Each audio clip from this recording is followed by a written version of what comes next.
Hola, soy Mario Rosa Pérez del grupo de segundo B del grado de Administración y Dirección de Empresas y voy a presentar este trabajo acerca de la noticia que he escogido para la asignatura de macroeconomía.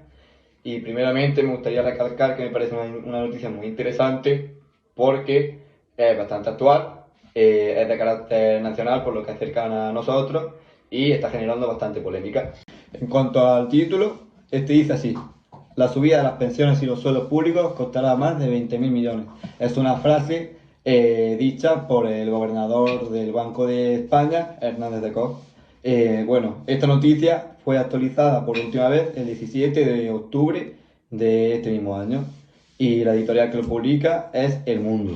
En cuanto a las acciones que quiere realizar el gobierno, primeramente, antes de empezar a explicar en qué consisten y tal, me gustaría dejar claro que el Banco de España y, como pueden ver en la presentación, el gobernador del Banco de España no están del todo de acuerdo con dichas propuestas. Para poder continuar y explicar las propuestas del gobierno, del Ejecutivo, es necesario, primeramente, diferenciar que están los gastos estimados porque todavía no se han realizado, en pensiones públicas y los gastos en salarios públicos.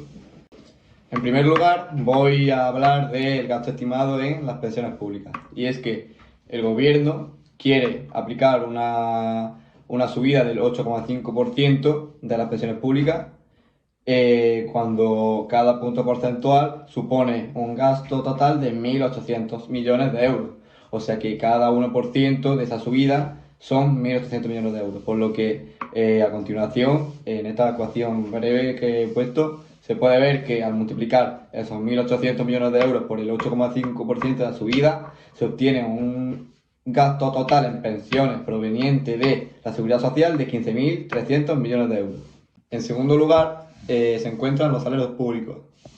Al igual que las pensiones públicas, el gobierno va a aplicar un 3,5% de subida lineal en dichos salarios. Sin embargo, cabe aclarar que un 2,5% de dichos salarios ya estaba fijado. Sin embargo, se le añadió un punto porcentual debido a varias variables. Entre ellas, una de las más importantes era la inflación y el alza generalizada de los precios en cuanto a previsiones para el año 2023.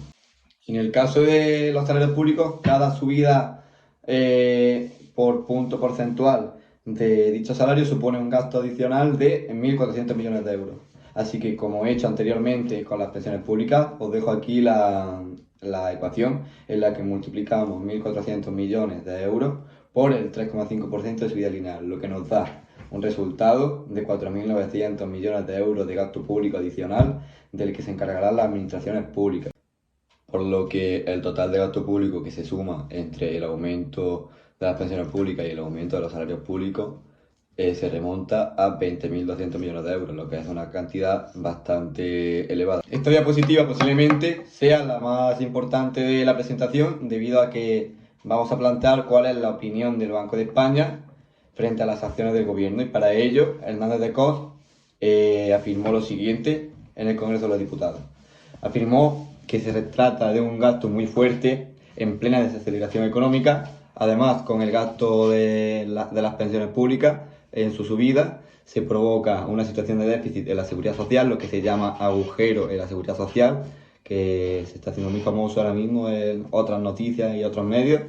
Luego, las acciones son llevadas a cabo en un año electoral, lo cual hace que el gobierno esté aplicando una serie de medidas en interés propio para no perder votos de ese sector tan importante que son los pensionistas, que son muy numerosos. Ya sabemos que en España la población pues está envejecida y es un sector de la población muy amplio.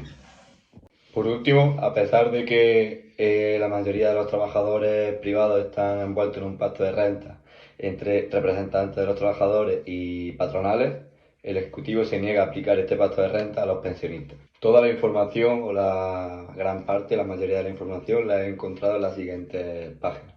Para finalizar con la presentación, voy a dar una breve opinión de lo que yo pienso, y en este caso estoy más de acuerdo con la perspectiva que propone Hernández de Cos.